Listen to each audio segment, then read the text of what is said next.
السلام علیکم ورحمۃ اللہ وبرکاتہ۔ الحمد للہ رب العالمین والصلاة والسلام علی اشرف الانبیاء نبینا محمد صلی اللہ علیہ وسلم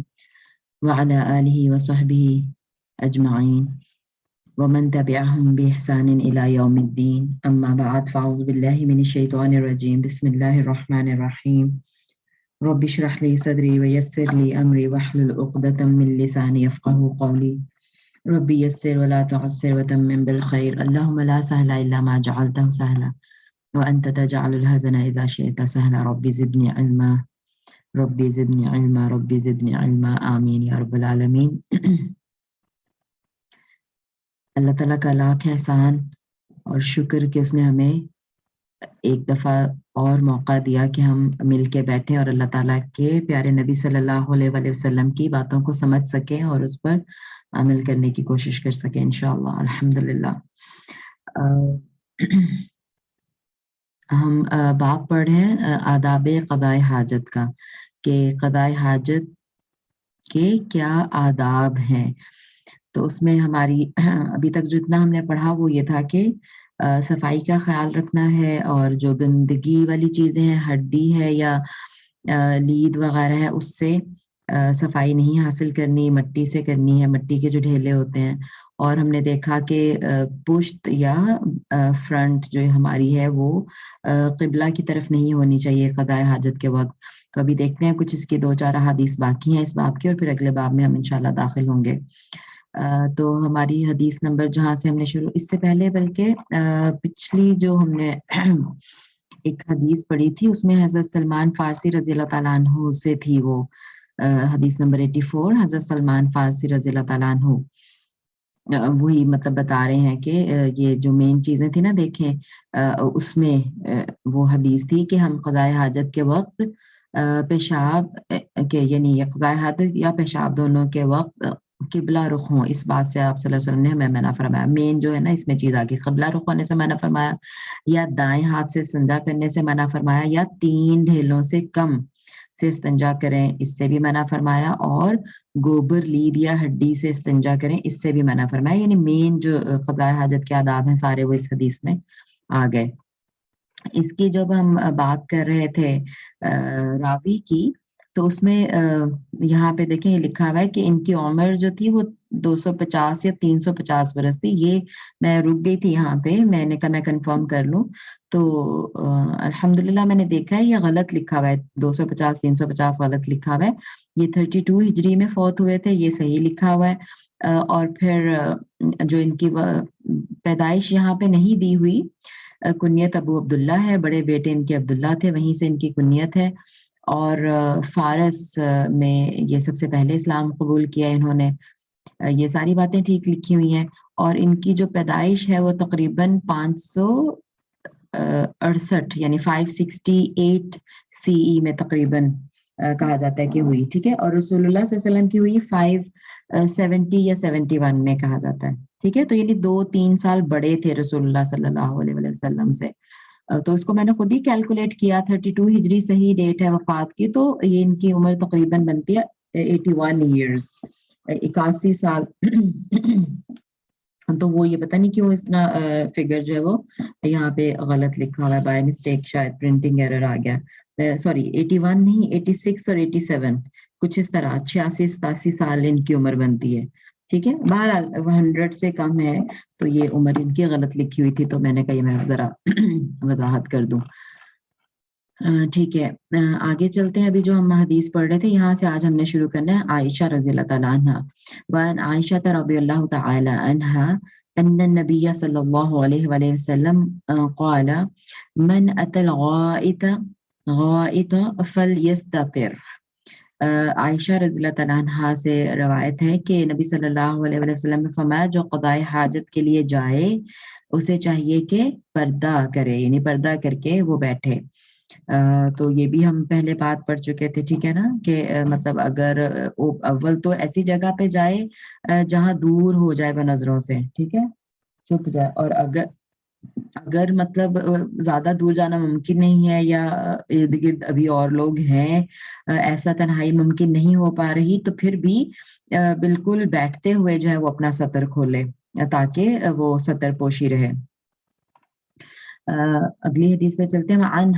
عنہا رضی اللہ عنہا، کیا مطلب ہے؟ اور انہی سے روایت ہے، یعنی حضرت عائشہ رضی اللہ تعالیٰ عنہ سے ہی روایت ہے، ان النبی صلی اللہ علیہ وسلم کان اذا خرج من الغائط،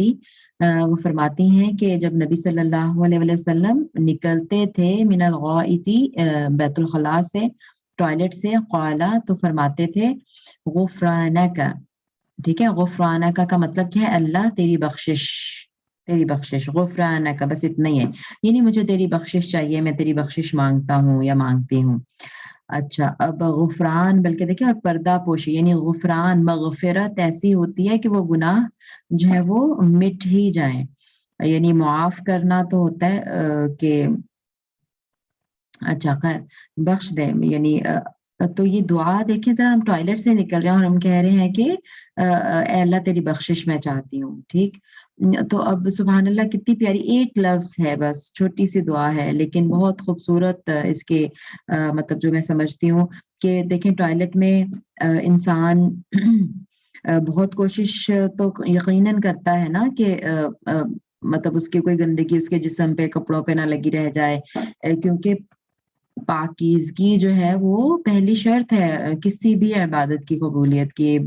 آپ کی نماز جو ہے وہ قبول نہیں ہے اگر جسم صاف نہیں ہے، کپڑے صاف نہیں ہے، تو خدا نخواستہ اگر کوشش کے باوجود انسان کے کچھ لگا رہ جائے تو پھر ہم اللہ تعالیٰ کی بخشش مانگتے ہیں، یعنی جانتے بوجھتے تو کوئی نہیں کرے گا، لیکن انجانے میں بھی اگر ہو جائے تو ہم ایڈوانس میں اس کی بخشش اللہ تعالیٰ سے مانگ لیں، کچھ بھی اگر ہم سے ہو جائے، ٹھیک ہے، میں اس کو اس طرح سمجھتی ہوں۔ اور کیونکہ یہ جو ناپاکی ہے، جیسے وہ ایک مجھے حدیث یاد آ رہی ہے کہ رسول اللہ صلی اللہ علیہ وسلم ایک دفعہ 2 قبروں کے پاس سے گزر رہے تھے، تو آپ نے مطلب وہاں رکے اور آپ نے کہا، اپنے صحابہ کو بتایا کہ اس قبر میں جو ہے، ان میں سے ایک قبر میں صرف اس وجہ سے عذاب دیا جا رہا تھا اس میت کو کہ وہ پیشاب کے قطروں سے، پیشاب کے چھینٹوں سے اپنی حفاظت نہیں کرتا تھا۔ اللہ اکبر، یعنی مطلب جو عبادت قبول نہیں ہوگی وہ تو ایک الگ نقصان، اس کے علاوہ یعنی مطلب وہ اس کا سزا، اس کی عذاب جو ہے وہ قبر میں دیا جائے گا، عذاب قبر کا باعث ہے یہ ناپاکی جو ہے، ٹھیک ہے۔ تو پھر ہم دیکھیں ذرا ساتھ ساتھ جو ہے وہ اللہ تعالیٰ سے بخشش مانگتے رہیں، جب بھی ٹوائلٹ سے باہر آئیں اول تو پورا اہتمام ہم کریں کہ جو ہے وہ ہماری صفائی ہو گئی، پورا اہتمام اس بات کا کیا جائے، خدا نہ خواستہ پھر بھی اگر کہیں کچھ لگا رہے تو ہم ساتھ کے ساتھ اللہ تعالیٰ سے بخشش مانگتے رہیں۔ بہت پیاری دعا نبی صلی اللہ علیہ وسلم نے سکھا دی صرف ایک لفظ میں، اور اس کو اخرجہ الخمسہ وصححہ ابو حاتم والحاکم، پانچوں اماموں نے اس کو روایت کیا ہے، یعنی صحیح حدیث ہے اس کی، ابو حاتم اور الحاکم نے اس کو صحیح قرار دیا ہے۔ جب پانچوں امام کہا جاتا ہے تو یعنی امام احمد، ابو داؤد، ترمذی، نسائی اور ابن ماجہ، یہ مراد ہیں پانچوں اس سے، ٹھیک ہے۔ آگے چلتے ہیں، اگلی حدیث ہے وعن ابن مسعود رضی اللہ تعالی عنہ قال اتى النبي صلی اللہ علیہ وسلم الغائط، ابن مسعود رضی اللہ تعالیٰ عنہ روایت کرتے ہیں کہ نبی صلی اللہ علیہ وسلم قضاء حاجت کے لیے آئے، فامرنی تو انہوں نے مجھے حکم دیا، ان آتیہ کہ میں ان کے پاس آؤں، بثلاثۃ احجار 3 پتھر لے کر، یعنی 3 پتھر لانے کا حکم دیا مجھے انہوں نے، فوجدت حجرین میں نے 2 پتھر پائے، ولم اجد ثالثا اور تیسرا نہیں پا سکا میں، یعنی تیسرا ملا نہیں ان کو، فاتیتہ بروثۃ پس میں یعنی خشک لید کا ایک ٹکڑا لیا، گوبر کا ایک ٹکڑا لے آیا ان کے پاس، فاخذہما تو آپ صلی اللہ علیہ وسلم نے ان دونوں کو لے لیا، یعنی پتھروں کو، والقى الرؤوثۃ اور آپ نے وہ جو لید تھی، گوبر تھا، اس کو پھینک دیا، وقال اور آپ صلی اللہ علیہ وسلم نے فرمایا، انہا رکس بے شک یہ تو یعنی خود گندگی ہے، ناپاکی ہے، پلید ہے یہ تو خود،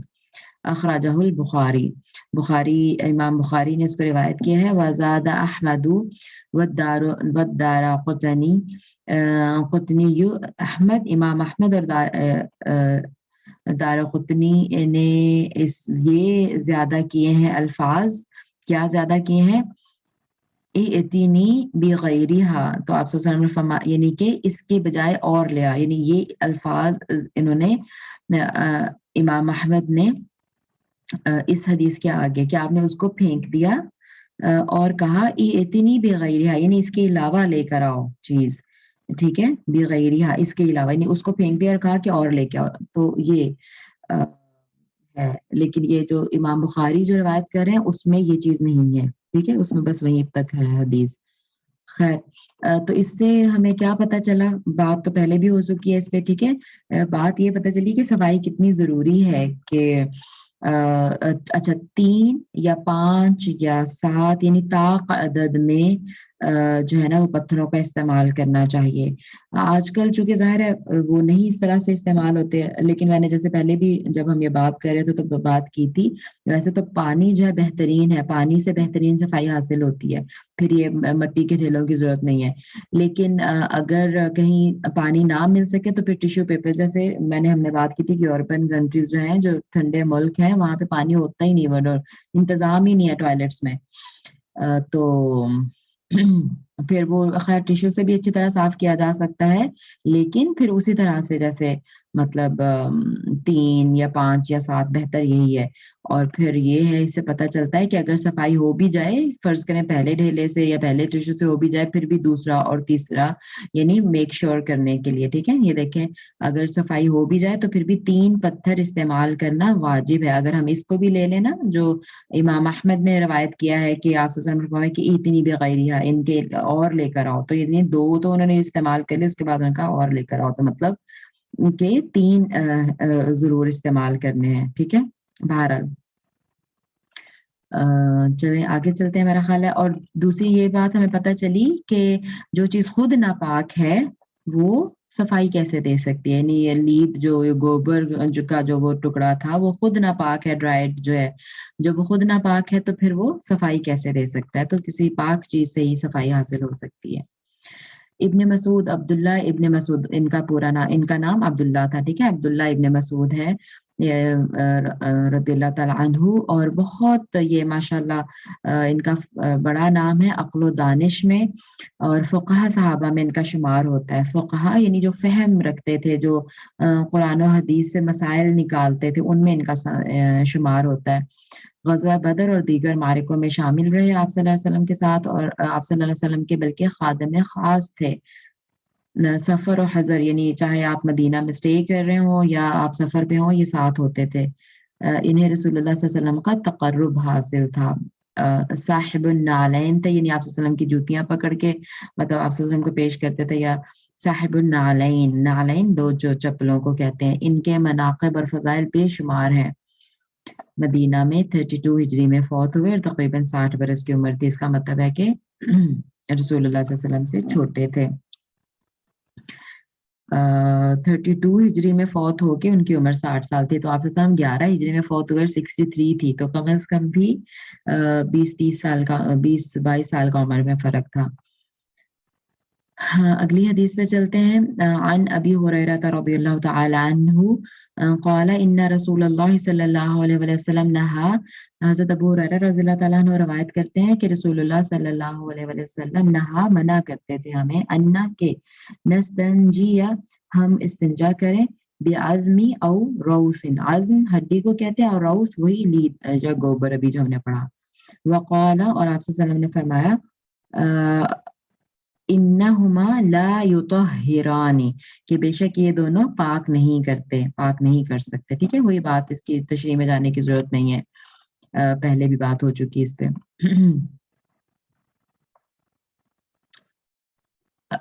دیکھیں یہاں پہ وہ چیز آ بھی گئی جو ہم بات کر رہے تھے نا. امام بہقی نے یہ روایت نقل کی ہے کہ ایک دفعہ حضرت ابو ہریرہ رضی اللہ عنہ نے رسول اللہ صلی اللہ علیہ وسلم سے سوال کیا کہ یا رسول اللہ، ہڈی اور گوبر سے استنجا نہ کرنے کی حکمت کیا ہے؟ تو آپ صلی اللہ علیہ وآلہ وسلم نے فرمایا نصیبین کے علاقہ سے جنوں کا ایک وفد میرے پاس آیا، ایک ڈیلیگیٹ، اور انہوں نے مجھ سے خوراک کے متعلق استفسار کیا، تو اللہ رب العزت کے حضور دعا کی کہ یا اللہ ان کو ہڈیوں اور گوبر وغیرہ سے خوراک دستیاب ہوتی رہے۔ اللہ اکبر۔ لہٰذا دعا قبول ہوئی اور یہ ان کی خوراک ہے، اسے گندا نہ کرو۔ بظاہر تو سے یہ معلوم ہوتا ہے کہ ہڈی اور لید بذات خود ان کی خوراک ہے، در حقیقت ایسا نہیں ہے، بلکہ قدرتی طور پر ان کے اوپر کوئی غیر مرئی کھانے والی چیز پیدا ہوتی ہے جو ان کی خوراک ہوتی ہے، جسے یہ جنات کھانے کے طور پر استعمال کرتے ہیں۔ یعنی مطلب ان کو ڈائریکٹ ان کو نہیں کھاتے، بلکہ ان پر سے کوئی چیز جو ہے جو ہمیں نظر نہیں آتی، غیر مرئی کا مطلب ہے ہمیں نظر نہیں آتی، وہ یہ کھاتے ہیں۔ بہرحال اینی ویز تو لیکن جو صحیح مسلم کی حدیث انجم آپا نے پچھلے کلاس میں شیئر کی تھی، میں آپ گروپ میں شیئر کر دوں گی، جس میں صحیح مسلم کی حدیث تھی کہ جنات کی جو وہ خوراک ہڈیاں، میں انشاءاللہ وہ شیئر کر دوں گی، ایک اور صحیح مسلم کی حدیث بھی۔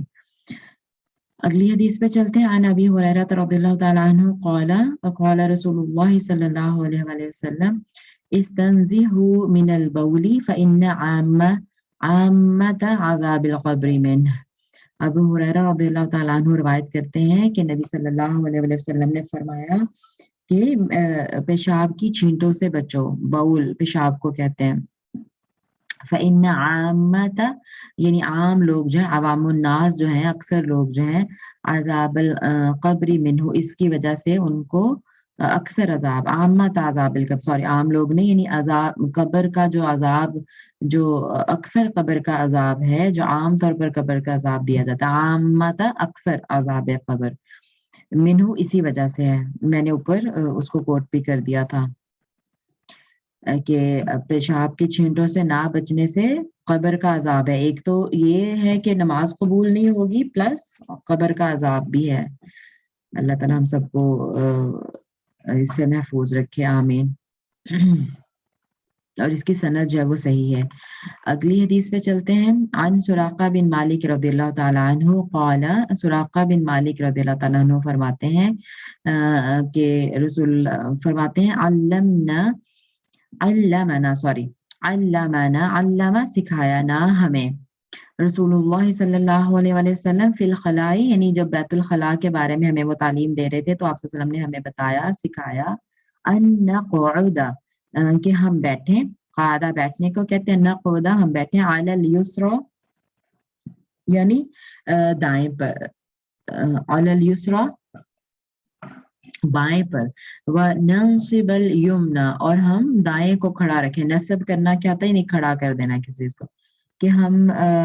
بائیں پاؤں پر وزن دے کر بیٹھیں اور دائیں کو کھڑا رکھیں قضاء حاجت کے وقت، یعنی اس پر کم بوجھ ڈالیں، ٹھیک ہے۔ اچھا خیر، اس کی جو روایت ہے رواہ بہقی بسند ضعیف، امام بہقی نے اس کو روایت کیا ہے، لیکن اس کی سند جو ہے وہ ضعیف ہے۔ تو خیر چونکہ یہ آداب میں سے حدیث ہے نا، تو اس لیے ضعیف کو لینے میں کوئی اس طرح حرج نہیں ہے، کیونکہ ہمارے عقائد کا اس سے تعلق نہیں ہے، ٹھیک ہے، صرف آداب ہے، تو مطلب اس کو فالو کر لیا جائے تو اس میں کوئی مذائقہ نہیں ہے۔ لیکن اس کی دیکھیں پھر بات وہی ہے کہ مطلب کیا ہے کہ ہم جو ہے وہ بائیں پر وزن دے کر بیٹھیں اور دائیں کو کھڑا رکھیں، اس میں کیا حکمت ہو سکتی ہے، اگر ہمیں سمجھ آئے یا نہ آئے۔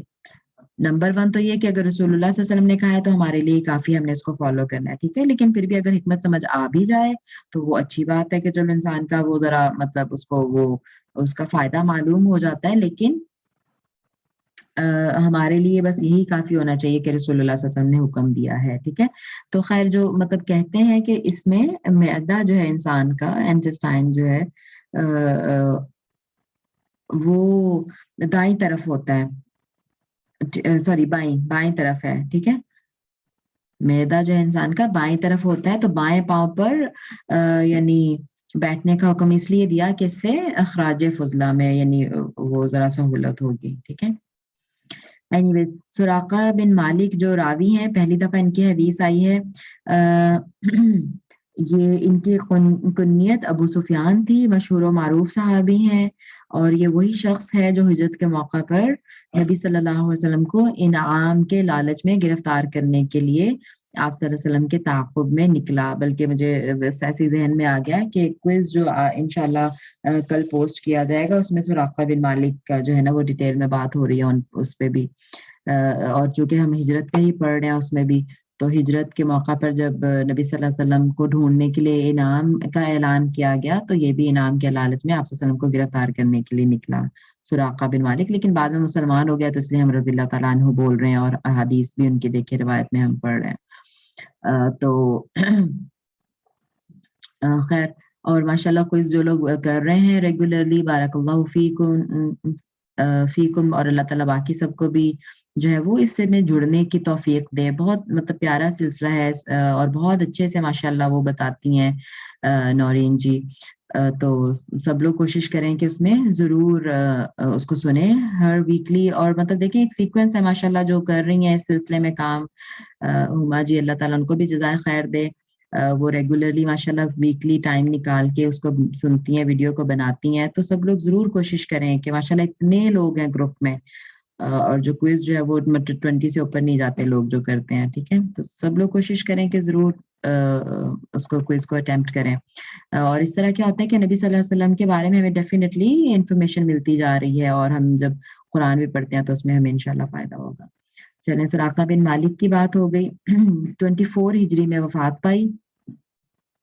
انہوں نے، اور فتح مکہ کے موقع پر یہ مسلمان ہوئے تھے۔ ٹھیک ہو گیا، آگے چلتے ہیں۔ 92 نمبر حدیث ہے، وعن عیسی بن یزداد یا برداد، یہ دونوں مطلب روایت ہے کہ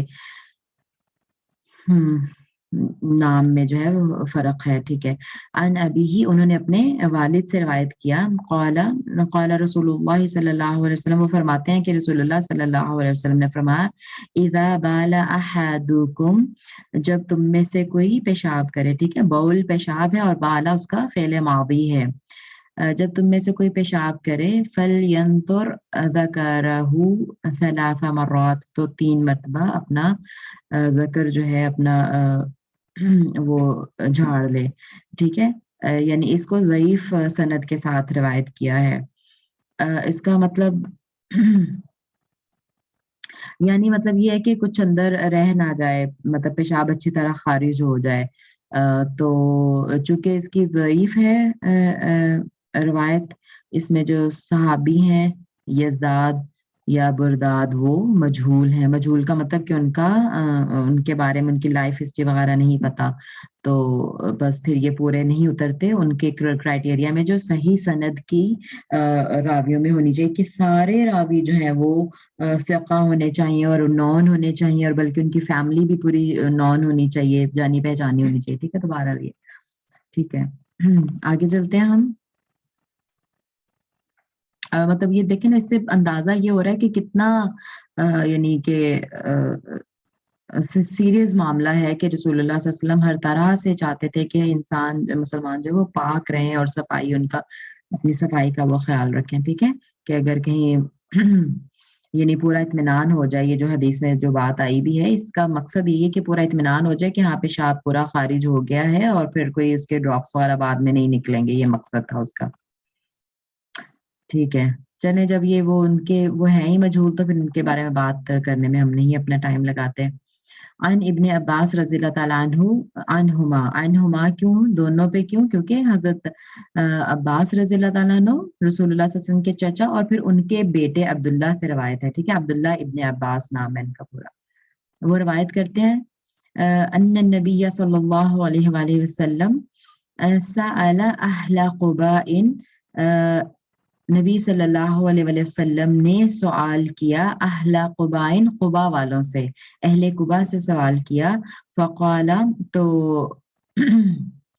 آپ صلی اللہ علیہ وسلم نے فرمایا، ان اللہ یثنی علیکم، بے شک اللہ تعالیٰ نے تمہاری تعریف کی ہے،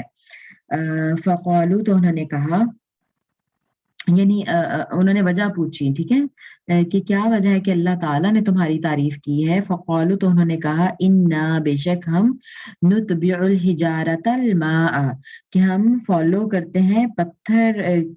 کو پانی کے ساتھ، یعنی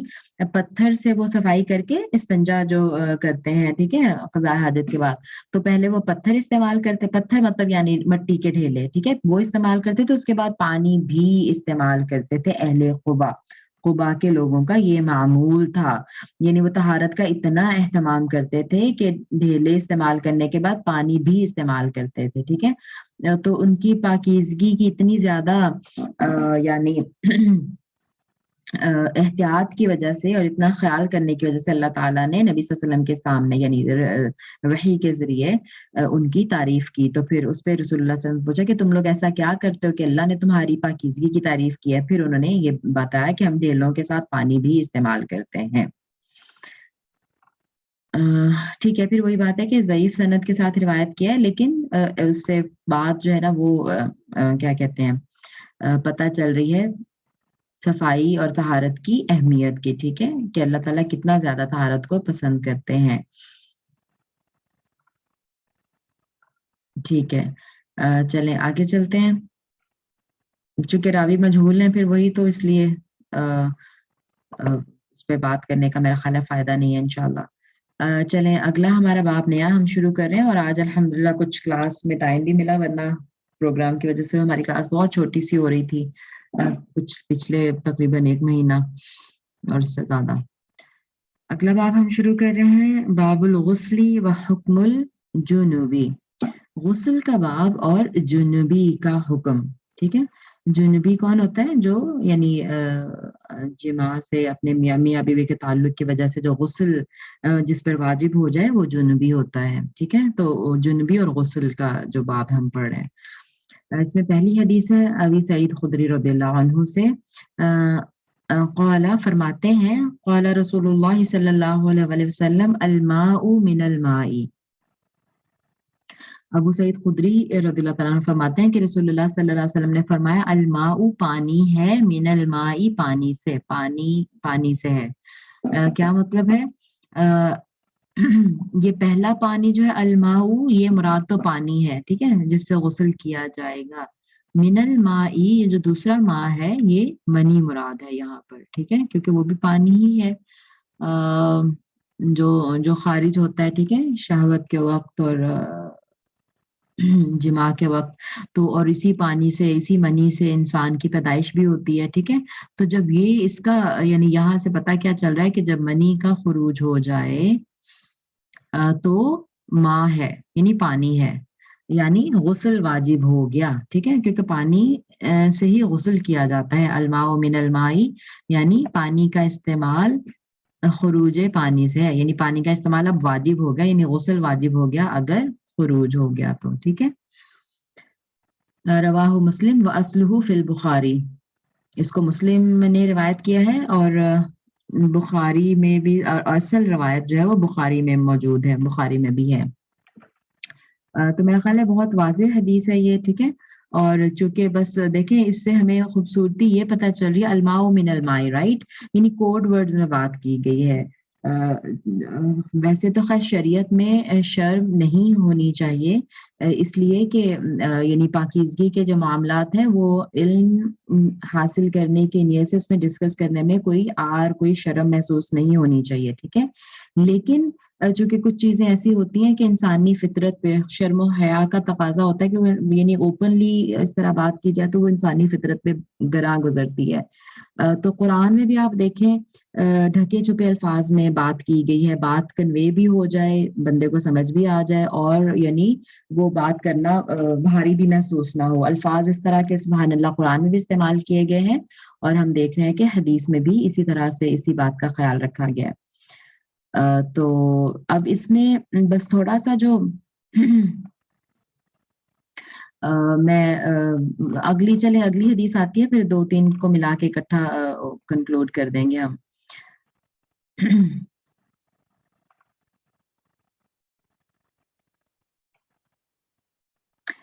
اچھا چلیں اگلی حدیث پہ دیکھتے ہیں، 95 نمبر حدیث ہے، وعن ابی ہریرہ رضی اللہ تعالی عنہ قال قال رسول اللہ صلی اللہ علیہ وسلم ابو ہریرہ سے روایت ہے کہ رسول اللہ صلی اللہ علیہ وسلم نے فرمایا اذا جلس احدکم بین شعبیہا،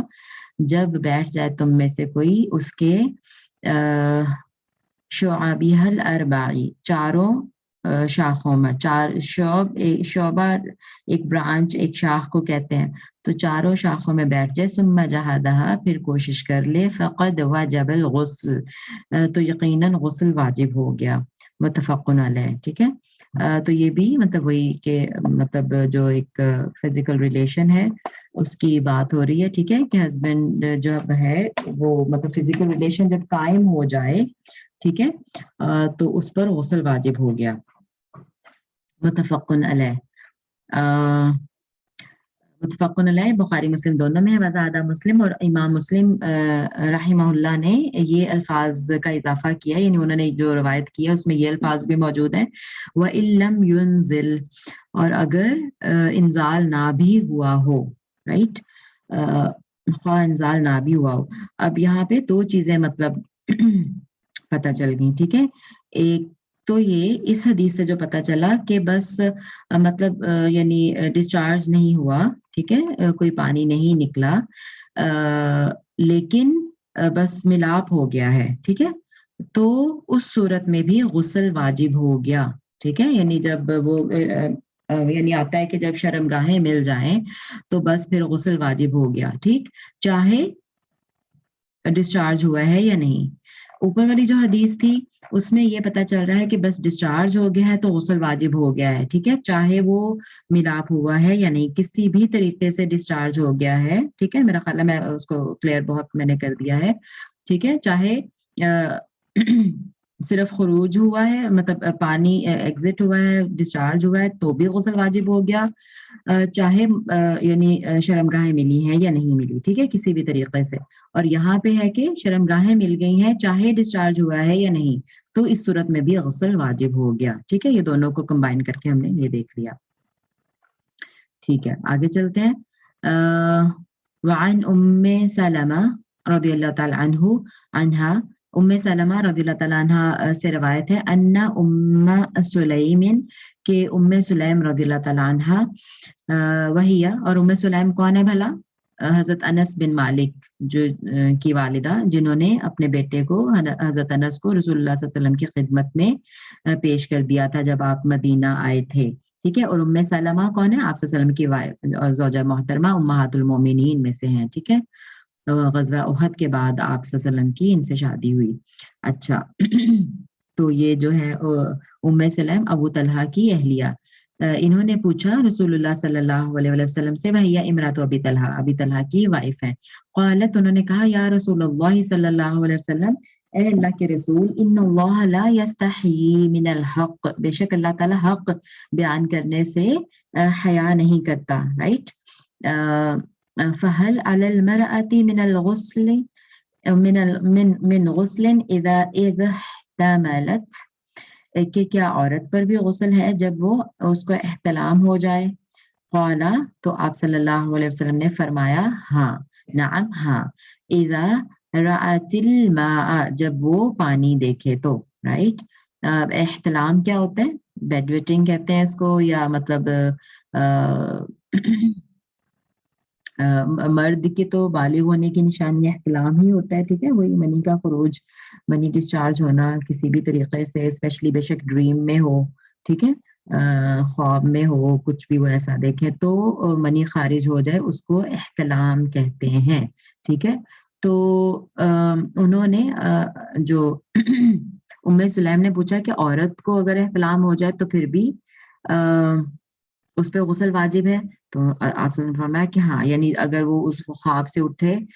نیند سے اٹھے، اور اگر وہ پانی دیکھے یعنی کپڑے وغیرہ گیلے ہیں، یا مطلب اس کو پتہ چل جائے کہ ہاں ڈسچارج ہوا ہے، ٹھیک ہے، خواب دیکھنے سے ڈسچارج ہوا ہے، تو اس پر بھی غسل واجب ہے، جیسے کہ مرد پر احتلام کے بعد غسل واجب ہے، ٹھیک ہے، اور اب ایسی چیزیں دیکھیں، اس سے ان کے سوال کرنے سے یہ پتہ چل رہا ہے کہ عورت کو احتلام ہونا از ویری ریئر، ٹھیک ہے، لیکن اس کو بھی ہو سکتا ہے، کیونکہ اسپیشلی انہوں نے سوال کیا، یعنی اگر کامن ہوتا تو پھر تو ظاہر ہے مطلب پتہ ہی ہوتا ہے سب کو، ہے نا؟ اور ہم نے بھی دیکھا ہے مطلب، یا مطلب ہماری جو نالج ہے یا بات کرنے میں جب پتہ چلتا ہے تو یہ بہت کم ہے، خواتین میں بہت کم ہے۔ لیکن اگر ظاہر ہے آ جائے تو پھر وہ یعنی انہوں نے مسئلہ پوچھا اور الحمدللہ ایک حدیث کے طور پہ سمجھ آ گیا ہمیں قیامت تک کہ اب یہ شامل ہو گیا ہماری شریعت میں، ٹھیک ہے؟ سلیم رضی اللہ تعالیٰ عنہ جو ہے ان کا نام دیکھیں رمیوسا یا غمیوسا بنت ملحان تھا، حضرت انس بن مالک کی والدہ تھی، میں نے بتا دیا پہلے، فاضلہ اور عالمہ خاتون تھیں، مالک بن نصر کی زوجیت میں تھیں، یہ مسلمان ہو گئی تھی، اس نے اپنے خامد کے سامنے اسلام پیش کیا، اس وجہ سے ناراض ہو کر وہ شام کی طرف بھاگ گیا اور فوت ہو گیا، یعنی مسلمان نہیں ہوا۔ مالک بن نصر کی وفات کے بعد ابو طلحہ رضی اللہ عنہ نے ان کو پیغام نکاح بھیجا۔ ابو طلحہ ابھی مشرک تھے۔ ام سلیم رضی اللہ تعالیٰ عنہ نے شرط پیش کی کہ اگر اسلام قبول کر لو تو میں تمہارے ساتھ نکاح کر لوں گی، سبحان اللہ۔ اس شرط کو ابو طلحہ رضی اللہ تعالیٰ عنہ نے قبول کر لیا اور مسلمان ہو گئے، اور پھر ام سلیم سے ان کا نکاح ہو گیا، اور پھر ان کا یہی حق مہر قرار پایا، یعنی ام سلیم کا حق مہر کیا تھا؟ ان کے شوہر کا قبول اسلام، یعنی یہ گفٹ تھا ان کی طرف سے، ابو طلحہ کی طرف سے ام سلیم کے لیے یہ گفٹ تھا کہ انہوں نے اسلام قبول کیا، سبحان اللہ۔ تو خیر اس پہ نکاح ہو گیا۔ حضرت عثمان رضی اللہ تعالیٰ عنہ کے دور میں انہوں نے وفات پائی۔ اگلی حدیث کی طرف چلتے ہیں۔ عن انس رضی اللہ تعالیٰ عنہ قال قال رسول اللہ صلی اللہ علیہ وسلم فی المرأة ترى فی منامها ما يرى الرجل۔ انس رضی اللہ تعالیٰ عنہ روایت کرتے ہیں کہ رسول اللہ صلی اللہ علیہ وسلم نے اس عورت کے متعلق فرمایا، فی المرأة یعنی فی کا مطلب میں ہے نا ویسے تو، یعنی اس عورت کے بارے میں، رائٹ؟ فی المرأة یعنی عورت کے بارے میں فرمایا، ترى جو دیکھے، فی منامیہ اپنے خواب میں، ما یرا جو دیکھتا ہے، الرجل مرد جو ایک مرد دیکھتا ہے اپنے خواب میں، اگر وہ عورت دیکھے تو قالا تو آپ صلی اللہ علیہ وسلم نے فرمایا تغتسلو یعنی وہ غسل کرے، ٹھیک ہے؟ یعنی بس وہی جو اوپر بات ہو چکی تھی اسی کی تھوڑی ڈیٹیل آ گئی۔ متفقن علیہ ہے، یہ بخاری مسلم دونوں میں ہے۔ وزادہ مسلم امام مسلم رحمہ اللہ نے یہ الفاظ زیادہ بیان کیا، فقالت ام سلمہ وہی جو آپ صلی اللہ علیہ وسلم کی زوجہ محترمہ ہے، وہ فرماتی ہیں وَهَلْ يَكُونُ هَذَا، یعنی یہ امام مسلم نے روایت کیے ہیں آگے الفاظ، بخاری میں صرف اتنا ہی ہے۔ آپ صلی اللہ علیہ وسلم نے فرمایا کہ اگر عورت بھی دیکھے وہ جو مرد خواب میں دیکھتا ہے تو اس غسل کرے، ٹھیک ہے؟ لیکن پھر امام مسلم حدیث کو آگے کنٹینیو کر رہے ہیں، جو جن سے انہوں نے روایت کیا ہوگا انہوں نے آگے یہ والے الفاظ بھی کوٹ کیے۔ انہوں نے ام سلمہ نے پوچھا کہ حل یکون ھذا، کیا ایسا بھی ہوتا ہے؟ قال نعم، تو آپ سے فرمایا جی ہاں۔ فمن این یکون الشبہ، پھر کہاں سے شباہت ہوتی ہے، رائٹ؟ آپ سے نے فرمایا، تو اس سے یہ پتہ چلا، یعنی ام سلمہ نے بھی جب سوال کیا تو جیسے اوپر میں ابھی آپ کو بتا رہی تھی نا کہ ریئر ہے خواتین میں احتلام ہونا، بہت ریئر ہے، اتنا ریئر ہے کہ دیکھیں بہت ساری خواتین کو پتہ ہی نہیں، ان میں ام سلمہ بھی تھیں جن کو پتہ ہی نہیں تھا کہ خواتین کو بھی احتلام ہوتا ہے، اور مجھے خود جو ہے یہ پڑھ کے پتہ چلا، حدیث میں جب یہ آیا تو پھر پتہ چلا مجھے، اور جیسے ام سلمہ حیران ہوئی اور انہوں نے حیران ہو کے پوچھا کہ ایسا بھی ہوتا ہے، تو میں خود اسی طرح واقعی حیران ہو گئی یہ پڑھ کے کہ جب ہم نے شاہ صاحب کے ساتھ حدیث پڑھی تو پھر آپ صلی اللہ علیہ وسلم نے نہ صرف یہ کہا کہ ہاں، بلکہ آپ صلی اللہ علیہ وسلم نے کہا کہ پھر شباہت کہاں سے ہوتی ہے، یعنی جیسے مردوں کو ڈسچارج ہوتا ہے ویسے خواتین کو بھی ڈسچارج ہوتا ہے، چاہے وہ خواب میں اگر نہ ہے تو پھر تو اس کو احتلام ہم کہہ رہے ہیں، ٹھیک ہے؟ لیکن اس کے علاوہ بھی یعنی تعلق کے وقت، فزیکل تعلق کے وقت بھی جو ہے وہ عورت کو بھی احتلام ہوتا ہے، تو پھر دونوں کو چونکہ سوری احتلام تو وہ ورڈ اس کے لیے ہے نا، ڈریمنگ کے لیے، لیکن وہ جو ڈسچارج ہے منی کا خروج جو ہے وہ دونوں کو ہوتا ہے، تو پھر جس کا پانی غالب آئے، جس کا جو منی غالب آئے اس کی شباہت ہوتی ہے بچے میں، ہے نا؟ ہم دیکھتے ہیں کبھی ماں کے جیسا بچہ لگتا ہے، کبھی باپ کے جیسا لگتا ہے، تو پھر آپ سے کنفرم ہے کہ فَأَيْنَ يَكُونُ شَبَاهَةٌ، تو مطلب یہ کہا جاتا ہے کہ پھر اگر وہ ماں کا پانی، اور ویسے بھی سائنٹیفکلی بھی ہے نا کہ جو جینڈر بچے کی ڈیسائیڈ ہوتی ہے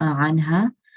قالت عائشہ رضی اللہ تعالیٰ عنہا سے روایت ہے کہ فرماتی ہیں رسول اللہ صلی اللہ علیہ وسلم یغتسل من اربع، آپ صلی اللہ علیہ وسلم 4 چیزوں کی وجہ سے غسل کیا کرتے تھے۔ نمبر 1 من الجنابتی، جنابت کی وجہ سے۔ نمبر 2 ویوم الجمعہ، جمعہ کے دن۔ ومن الحجامتی، اور حجامہ سے۔ ومن غسل المیت، اور میت کو غسل دینے سے، ٹھیک ہے؟ اچھا، اب یہاں پر 4 چیزوں پر غسل کا ذکر آیا ہے، اس میں سے ایک چیز جو ہے وہ واجب ہے غسل، اور باقی چیزیں جو وہ مسنون ہے، اس طرح سے ہم اس کو سمجھیں گے۔ یعنی جو جنابت کا غسل ہے نا، physical relation husband and wife کا، اس سے تو فرض ہو گیا غسل، یہ والا جو غسل ہے یہ فرض ہے، واجب ہے، ٹھیک ہے؟ لیکن جمعہ کا غسل اور حجامہ کے بعد غسل، حجامہ کپنگ، ٹھیک ہے نا؟ آج کل کافی فیمس بھی ہے، اور میت کو غسل دینے کے بعد غسل، یہ تینوں غسل جو ہے نا جمہور علماء کے نزدیک یہ مسنون ہے، ٹھیک ہے؟ اچھا، اب جو جمعہ کا غسل ہے نا، وہ کچھ علماء کے نزدیک واجب ہے، اور کچھ جو ہے وہ مسنون اس کو کہتے ہیں، لیکن راجح یہی ہے، جمہور علماء کا یہی ہے کہ یہ بھی مسنون ہی ہے، یعنی لیکن اتنا مسنون ہے کہ بہت زیادہ تاکید ہے، کہ بہت زیادہ، لیکن دیکھیں واجب اگر ہم کہہ دیں گے یا فرض ہم کہہ دیں گے تو پھر وہ تو ہوتا ہے کہ جو نہیں کرے گا جمعہ کے دن غسل اس کو گناہ ہوگا، ہے نا؟ ایسا نہیں ہے، اتنا یہ مطلب ہے کہ بہت زیادہ تاکید ہے اور بہت زیادہ فضیلت ہے، بس یہ ہم کہیں کہ مستحب ہے، بہت محبت کی گئی ہے اس عمل سے، مستحب ہے۔ ہمیں پتہ ہے نا، میں نے شروع میں بتایا تھا، کیٹیگریز بتائی تھی نا، کہ ایک تو مطلب چیز فرض ہوتی ہے، اور پھر مستحب ہوتی ہے، اور پھر مباح ہوتی ہے، اور پھر مکروہ ہوتی ہے، اور پھر حرام ہوتی ہے، اس طرح سے کیٹیگریز ہیں 5۔ تو مباح بس الاؤڈ ہوتا ہے، لیکن اس سے اوپر جو ہے مستحب، کر لو تو بہت ثواب، نہ کرو تو گناہ نہیں، ٹھیک ہے؟ تو یہ اس کیٹیگری میں جمعہ کا غسل آتا ہے۔ حجامہ لگوانے کے بعد بھی تو بلکہ سینگی لگوانا، اس کو اردو میں دیکھیں سینگی لگوانا کہا گیا، آپ صلی اللہ علیہ وسلم نے سینگی لگوائی اور بغیر وضو کے نماز پڑھی۔ جب وضو، ہاں جب وضو ہی نہیں تو پھر غسل تو اس سے بھی بڑی چیز ہے نا؟ دیکھیں جو ہماری حدث اصغر ہم جس کو کہتے ہیں نا، چھوٹی گندگی، یعنی پیشاب پخانہ وغیرہ، یا ویسی ہوا خارج ہو جائے تو وضو فرض ہو جاتا ہے نا؟ اور غسل تو اس سے بھی بڑی ناپاکی پہ ہوتا ہے، مطلب جیسے ابھی ہم جنوبی کی بات کر رہے ہیں، یا پھر حائضہ وغیرہ کا، نفاس وغیرہ کا غسل، ٹھیک ہے؟ بڑی چیزوں پہ غسل ہے۔ تو جب یعنی اس پہ جو کپنگ ہے، جو حجامہ کروانے کے بعد آپ نے وضو بھی نہیں کیا، تو پھر غسل تو بہت ہی بڑی بات ہے نا، غسل کہاں سے پھر ہو گیا؟ تو یعنی یہ مسنون بھی آپ سمجھیں کہ مطلب کوئی کرنا چاہے تو کر لے، لیکن کوئی اتنا وہ اپریشیٹڈ بھی نہیں ہے، اور نہ ہی ہم اس کو مطلب وہ کہیں گے کہ مستحب ہے، جیسے میں ابھی جمعہ کے غسل کی بات کر رہی تھی، ٹھیک ہے نا؟ تو حجامہ کے بعد اٹس ناٹ امپورٹنٹ، اور بلکہ حدیث تو صحیح صححہ ابن خزیمہ نے اس کو صحیح کہا ہے، لیکن چونکہ اس میں وہ کچھ یہ تو نہیں انہوں نے بتایا نا کہ اس کی کیٹیگریز نہیں بتائیں کہ وہ فرض ہے یا نہیں، ٹھیک ہے؟ تو یہ کیٹیگریز پھر علماء نے ڈرائیو کی ہیں، اور وہ پھر ظاہر ہے باقی حدیث کو مد نظر رکھتے ہوئے، اور جیسے ابھی یہ ہے ایک حدیث کہ آپ صلی اللہ علیہ وسلم، حضرت انس رضی اللہ تعالیٰ عنہ کی حدیث، بلکہ پیچھے جب ہم وضو کن چیزوں سے ٹوٹتا ہے اس میں یہ حدیث ہم پڑھ کے آ چکے ہیں، کہ آپ صلی اللہ علیہ وسلم نے وہ کپنگ کروائی اور آپ نے وضو نہیں کیا۔ جب وضو نہیں کیا تو پھر غسل جو ہے وہ اس کی کوئی ضرورت نہیں ہے، ٹھیک ہے؟ لیکن کبھی اگر آپ صلی اللہ علیہ وسلم نے کر بھی لیا ہو تو اٹس اوکے، تو مطلب کر بھی لیں تو فائن ہے، لیکن نہ بھی کریں تو ایون وضو بھی نہ کریں تو اٹس اوکے، ٹھیک ہے؟ کیونکہ حضرت انس رضی اللہ عنہ کی حدیث ہم پڑھ چکے ہیں۔ اچھا، اور میت کو غسل دینے کے بعد جو غسل ہے، یہ بھی اس کی بھی بات ہو چکی ہے، ٹھیک ہے؟ تو یہ بھی مستحب ہے، فرض نہیں ہے، رائٹ؟ اس پہ بھی بات ہو چکی ہے پہلے. اب آگے چلتے ہیں پھر انشاءاللہ. حدیث نمبر 99 وعن ابی ہریرہ رضی اللہ تعالی عنہ، حضرت ابو ہریرہ رضی اللہ عنہ سے روایت ہے فی قصتی ثمامہ بنت اثال. ثمامہ بنت اثال کے قصے کا ذکر کرتے ہوئے وہ کہتے ہیں عندما اسلما، جب انہوں نے اسلام قبول کیا. ثمامہ بن اثال نے جب اسلام قبول کیا اس کا واقعہ وہ بیان کرتے ہوئے کہتے ہیں کہ جب انہوں نے اسلام قبول کیا وَآمَرَهُ النَّبِيُّ صلی اللہ علیہ وسلم، نبی صلی اللہ علیہ وسلم نے ان کو حکم دیا ان یغتسلا کہ وہ غسل کریں. ٹھیک ہے، اس کو عبد الرزاق نے روایت کیا ہے اور اس کی اصل جو ہے وہ متفقن علیہ یعنی بخاری مسلم دونوں میں موجود ہے. اس سے کیا پتہ چل رہا ہے، جو کہ ہم بات پڑھ رہے ہیں غسل کا ہے نا، تو جب کوئی اسلام قبول کرے تو غسل کرے. لیکن کیا یہ غسل فرض ہے؟ جیسے اوپر ہم بات کریں کہ رسول اللہ نے 4 دفعہ 4 چیزوں پہ غسل کیا، تو ہم نے دیکھا کہ صرف ایک چیز پہ جو جنابت میں غسل فرض ہے، باقی کچھ مستحب اور کچھ ایون مستحب بھی نہیں ہے، بس سنت ہے. اچھا، یہاں پر جو اسلام قبول کرنے پر غسل ہے، علماء کے نزدیک یہ بھی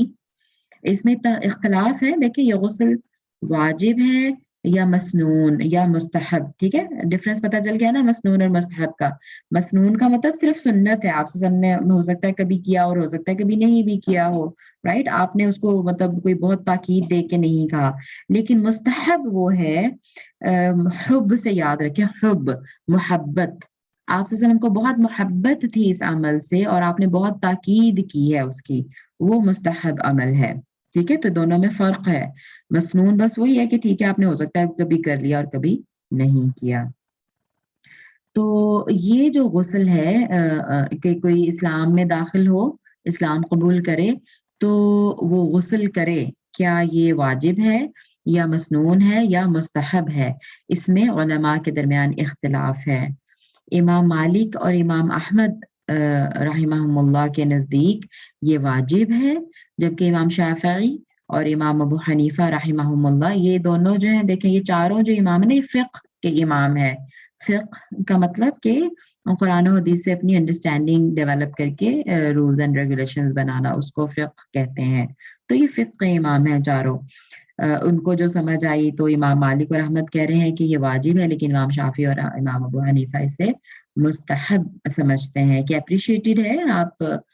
کر لیں تو بہت زیادہ ثواب ہے، نہیں کریں تو گناہ نہیں ہے. ٹھیک. اور راوی جو حدیث ہے، راوی حدیث ثمامہ بن اثال کا قصہ بیان کرے. راوی حدیث تو ویسے ابو ہریرہ رضی اللہ تعالیٰ عنہ ہیں جن کے بارے میں بہت دفعہ بات ہو چکی ہے، لیکن دیکھ لیتے ہیں کہ ثمامہ بن اثال کون ہے. یمامہ کے قبیلے بنو حنیفہ کے فرد تھے. یمامہ جو ہے یہ جگہ کا نام ہے جہاں پر جو ایک جھوٹے نبوت کے دعوے دار تھے نا، حضرت ابوبکر صدیق رضی اللہ تعالیٰ عنہ کے زمانے میں مسیلمہ ایک تھا. وہ ویسے تو رسول اللہ صلی اللہ علیہ وسلم کے زمانے میں ہی اس نے نبوت کا دعویٰ کر ڈالا تھا، لیکن وہ اینڈ پہ آپ صلی اللہ علیہ وسلم کے زمانے کے تقریباً آخر میں، اور پھر آپ صلی اللہ علیہ وسلم اس کو کوئی پراپر جواب نہیں اس طرح سے، مطلب یعنی مقابلے کا وہ نہیں بھیج سکے تھے، کیونکہ ظاہر ہے یہ فتنہ تھا یہ کہ وہ نبوت کا دعویٰ کر رہا ہے. لیکن آپ صلی اللہ علیہ وسلم کی وفات کے بعد یہ مضبوط ہوتا گیا اور بہت سارے فالوورز اس نے کر لیے، تو وہ یمامہ میں پھر جنگ ہوئی. حضرت ابو بکر رضی اللہ تعالیٰ عنہ نے پھر بھیجا خالد بن ولید کو، اور جو وحشی تھا جس نے آپ صلی اللہ علیہ وسلم کے چچا کو شہید کیا تھا، حضرت حمزہ رضی اللہ تعالیٰ عنہ کو غزوہ احد میں، حبشی غلام تھا ایک، وحشی نام تھا اس کا، اس نے شہید کیا تھا. تو پھر وہ بعد میں اس نے اسلام قبول کر لیا، تو اسی وحشی نے اس کو، جو مسیلمہ تھا جھوٹا نبوت کا دعویٰ دار، اس کو یمامہ کے جنگ میں قتل کیا. اب جو بنو حنیفہ قبیلہ تھا وہی اسی کا تھا، وہ جو مسیلمہ تھا نا بنو حنیفہ قبیلے سے ہی تھا. ٹھیک ہے، تو ظاہر ہے یہ مرتد قبیلہ تھا، مطلب اس کے فالوورز پیچھے لگے اور یہیں سے فالس پروفٹ بھی وہ اٹھا، وہ تو اسی قبیلے سے یہ تھا ثمامہ، بلکہ رضی اللہ تعالیٰ عنہ، کیونکہ انہوں نے بھی بعد میں اسلام قبول لیا. لیکن اس وقت جب کی بات ہو رہی ہے تب یہ یہ قید ہو کر آئے، ٹھیک ہے، اور پھر دیکھیں بنو حنیفہ کے فرد تھے یہ، اور سرداری کے منصب پر بھی فائز تھے۔ عمرہ ادا کرنے کے لیے نکلے کہ رسول اللہ صلی اللہ علیہ وسلم کے گشتی شاہ سواروں کے ہاتھوں گرفتار ہو گئے، یعنی جو رسول اللہ صلی اللہ علیہ وسلم نے جو گشت کرنے کے لیے بھیجے ہوتے تھے نا، انہوں نے ان کو گرفتار کر لیا اور ان کو گرفتار کر کے مدینہ لے آئے۔ یعنی مشرک تھے نا یہ اسلام قبول کرنے سے پہلے، تو عمرہ اور حج وغیرہ تو کرتے ہی تھے یہ لوگ، تو یہ گرفتار ہو کے آ گئے مدینہ میں، رسول اللہ صلی اللہ علیہ وسلم کی خدمت میں یہ حاضر ہوئے، اور انہیں مسجد نبوی کے ایک ستون کے ساتھ باندھ دیا گیا۔ 3 ستون تھے مسجد نبوی میں، ابھی بھی ہیں۔ اس وقت تو وہ مطلب وہ اس کے کیا کہتے ہیں اس کو، کھجور کے درخت کا جو ہوتی ہے نا تنا، وہ تھے اس وقت تو لگے ہوئے، لیکن اب تو وہاں پہ پلر صحیح والے لگا دیے گئے، لیکن انہی جگہوں پہ لگائے گئے ہیں پلر جہاں وہ لگے ہوئے تھے۔ تو خیر ان میں سے ایک پلر کے ساتھ، ایک ستون کے ساتھ ان کو باندھ دیا گیا۔ 3 روز بعد نبی صلی اللہ علیہ وسلم نے بطور احسان انہیں آزاد فرمایا، اور یہ کہتے ہیں کہ مجھے نعوذ باللہ یعنی تمام انسانوں میں سے مجھے سب سے زیادہ نفرت نبی صلی اللہ علیہ وسلم کے چہرے سے تھی، استغفر اللہ، یعنی اسلام قبول کرنے سے پہلے یعنی بہت ہی زیادہ خلاف تھے آپ صلی اللہ علیہ وسلم کے، لیکن پھر آپ صلی اللہ علیہ وسلم کا اتنا اچھا حسن سلوک دیکھا انہوں نے ان 3 دنوں میں، آپ صلی اللہ علیہ وسلم مطلب ان کو کچھ بھی نہیں کہا، اور یعنی صحابہ کو بھی کہا کہ اس کو یعنی اس کی رسیاں ڈھیلی کرو، باندھا ہوا تو تھا، گرفتار ہو کے آئے تھے، لیکن آپ صلی اللہ علیہ وسلم نے رسیاں ڈھیلی کروائیں، کھانا بہت اچھے سے دیا، مسکراتے تھے ان کو دیکھ کے، مطلب اتنا اچھا سلوک کیا کہ پھر وہ اسلام قبول کر لیا انہوں نے۔ اور پھر یہ کہتے ہیں کہ یعنی پھر وہ چہرہ جو مجھے سب سے زیادہ ناپسندیدہ تھا وہ مجھے سب سے زیادہ محبوب ہو گیا، سبحان اللہ۔ اینی ویز ان کا اسلام جو ہے بہت عمدہ رہا، اور پھر چونکہ میں بتا رہی ہوں کہ جو قبیلہ ان کا تھا وہ مرتد ہو گیا، تو جن دنوں لوگ مرتد ہو رہے تھے یہ بڑی مضبوطی اور ثابت قدمی سے اسلام پر ڈٹے رہے، پھر اتنا مضبوط ہو گیا کہ ارد گرد جب سب دیکھ رہے ہیں کہ وہ اس کو مسلمہ پہ ایمان لا رہے ہیں، لیکن یہ مضبوطی سے ڈٹے رہے، یعنی باقی بھی جو تھے مسلمان تھے،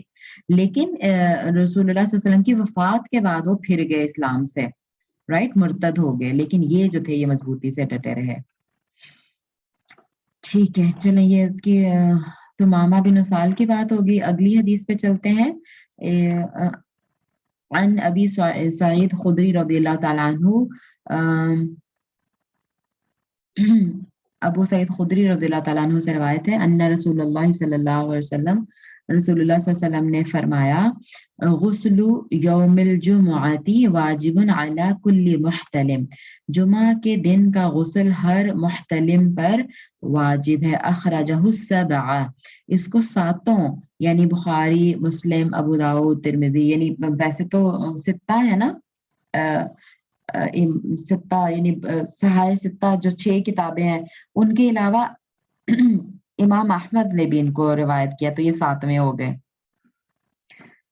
کل محتلم کا مطلب ہے کہ محتلم یعنی جس کو احتلام ہوتا ہو، ابھی شروع میں بات ہو رہی تھی کہ احتلام کیا ہے، جس کو احتلام ہوتا ہو اس پر جمعے کے دن کا غسل واجب، یعنی جس کو احتلام ہوتا ہے اس کا مطلب ہے کہ وہ بالغ ہو چکا ہے، ٹھیک ہے، تو ہر بالغ پر، اس میں مرد اور عورت کی کوئی قید نہیں ہے، ٹھیک ہے، چاہے مرد ہو یا عورت، اس پر غسل واجب۔ اور دیکھیں یہاں پہ واجب کا لفظ ہے، ٹھیک ہے نا، جو لوگ ابھی اوپر میں آپ کو بتا کے آئی تھی کہ 2 امام جو ہیں، امام احمد اور امام مالک، وہ واجب ہونے کے قائل ہیں جمعہ کا غسل، اور امام شافعی اور امام ابو حنیفہ مسنون کہتے ہیں، مستحب کہتے ہیں۔ تو جو کہتے ہیں نا کہ واجب ہے، وہ اسی حدیث سے اپنی لیتے ہیں دلیل، ٹھیک ہے، کیونکہ واضح طور پر واجب کا لفظ آ گیا، مگر جہاں تک جمہور علماء کا تعلق ہے اور جہاں تک اجماع ہے وہ یہ ہے کہ یہ مسنون ہے اور مستحب ہے، ٹھیک ہے نا، اور اس کے میں وجوب کے حکم کا لفظ صرف تاکید کے لیے، کیوں وہ کیوں لیتے ہیں، کیونکہ بہت سارے ایسے موقع ہمیں ملتے ہیں، یعنی جو کہتے ہیں کہ واجب نہیں ہے، ٹھیک ہے، وہ کہتے ہیں کہ بہت سارے ایسے موقع تھے کہ صحابہ نے جمعہ تھا اور صحابہ نے غسل نہیں کیا اور وہ ویسے ہی مسجد میں تھے، تو آپ صلی اللہ علیہ وسلم نے ان کو یہ تو نہیں کہا کہ جاؤ اٹھو اور وہ غسل کر کے آؤ، رائٹ، تو اس کا مطلب ہے کہ ٹھیک ہے، تاکید بہت زیادہ ہے، اور یہاں پہ بھی جو واجب کے لفظ ہے نا آپ صلی اللہ علیہ وسلم نے استعمال کیا، یہ تاکید کے لیے ہے کہ بہت ضروری ہے. لیکن اگر کوئی کبھی خدا نخواستہ کسی وجہ سے نہ کر سکے تو اس کا یہ مطلب نہیں ہے کہ وہ گناہ گار ہے اور اس کا جمعہ بھی قبول نہیں ہوگا، نماز جمعہ بھی قبول نہیں ہوگی، ایسی بات نہیں ہے. ٹھیک ہے، تو اس لیے اس کو پھر مستحب قرار دیتے ہیں. ٹھیک ہے، باقی حدیث سے لے کے کہ جہاں پتہ چلتا ہے حدیث سے اس کے کانٹیکٹ سے کہ صحابہ نے غسل کے بغیر بھی نماز جمعہ ادا کی. رائٹ، جیسے وضو جو ہے وہ فرض ہے نا نماز کے لیے، واجب ہے، فرض ہے. تو اگر وضو پانی نہ ہو، کسی وجہ سے وضو نہ کر سکے تو اس کا آلٹرنیٹ دیا نا کہ تیمم کر لیں، تو اس کا تو کوئی آلٹرنیٹ نہیں دیا، تو اس کا مطلب ہے کہ یہ واجب اور فرض نہیں ہے اس طرح سے. ٹھیک ہے، آئی ہوپ کلیئر ہو گیا ہوگا انشاءاللہ. وعن سمرہ رضی اللہ تعالیٰ عنہ قال قال رسول اللہ صلی اللہ علیہ وسلم من تودع یوم الجمعہ فبها ونعمت. ابو سمرہ رضی اللہ تعالیٰ عنہ فرماتے ہیں کہ رسول اللہ صلی اللہ علیہ وسلم نے فرمایا من تودع یوم الجمعہ، جس نے جمعہ کے دن وضو کیا، فبها ونعمت،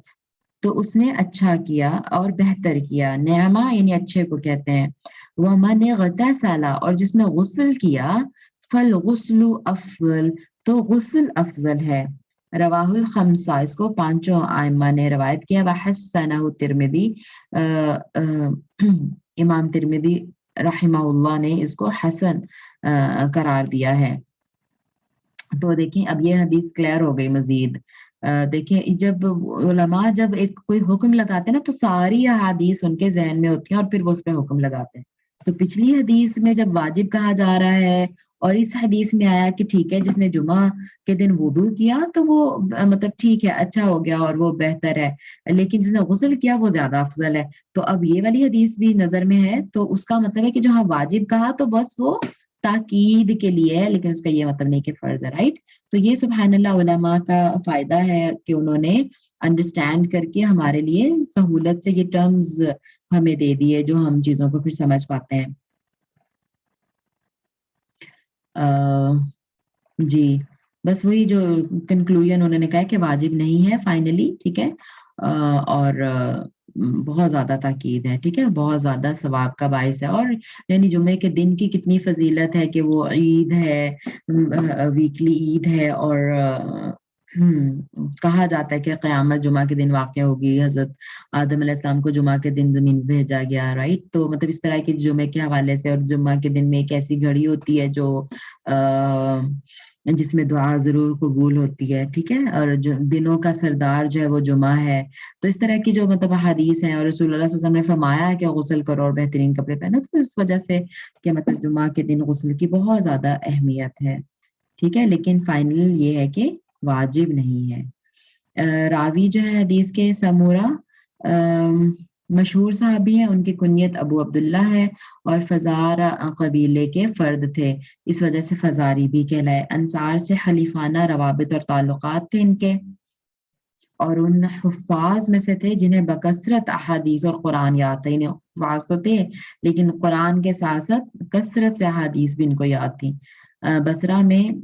یہ انہوں نے سکونت اختیار کی. خوارج کے گروہ حروریہ کے سلسلے میں بڑے سخت تھے. 59 ہجری میں وفات پائی. چلیں ہمارے 8 بج گئے ہیں. کتنی حدیث رہ گئی ہیں باقی؟ نہیں ختم کر پائیں گے ہم انشاءاللہ. چلیں پھر کنٹینیو کریں گے اگلی کلاس میں. ٹھیک ہے، انشاءاللہ اگلی کلاس میں ہم یہاں سے کنٹینیو کریں گے. سبحانك اللهم وبحمدك نشهد ان لا اله الا انت نستغفرك ونتوب اليك. ربنا تقبل منا انك انت السميع العليم وتب علينا انك انت التواب الرحيم. آمین یا رب العالمین. کوئی بتانے میں مجھ سے غلطی ہو گئی ہو، کوتاہی ہو گئی ہو، اللہ تعالیٰ اپنی رحمت سے معاف فرمایا. آپ سب لوگ بھی دعا میں یاد رکھیے گا. اور اگر میں نے کوئی صحیح بات کہی ہے، کسی کے لیے فائدہ مند ہوئی ہے، تو اللہ تعالیٰ ہمارے دلوں میں اس کو راسخ کر دے اور ہمیں اس پہ عمل کرنے کی توفیق عطا فرمائے. آمین ثم آمین. چلیں انشاءاللہ پھر ملتے ہیں. جزاکم اللہ خیر. السلام علیکم ورحمۃ اللہ وبرکاتہ.